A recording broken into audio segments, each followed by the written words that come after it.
With increasing rates of infertility around the globe, researchers are exploring new fronts in reproductive technology. Around 10% of reproductive age couples in the United States have trouble getting pregnant or carrying a baby to term, and we don't understand why that is. UCLA scientist Amanda Clark is working to convert human skin samples into eggs and sperm, a process known as in vitro gametogenesis, or IVG. So far, that process has worked only with samples from mice. If the technology is proven to be safe and effective, then I think it should be used in specific cases as a way of being able to overcome infertility. But it may not just address infertility. A prominent biomedical ethics expert predicts that parents could one day have dozens of embryos to choose from with different traits. They'll go to a clinic.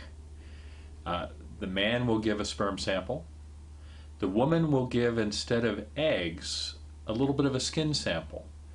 The cells in her skin will be turned into eggs, an unlimited supply of eggs, and then the eggs and sperm will be combined to make embryos. Instead of creating, quote, designer babies through changing an embryo's DNA, known as gene editing, Henry Greeley of Stanford University puts choosing a baby in the parent's hands, deciding which embryo to make into a child based on the genetic analysis. I think that in 20 to 40 years that's going to be widely available.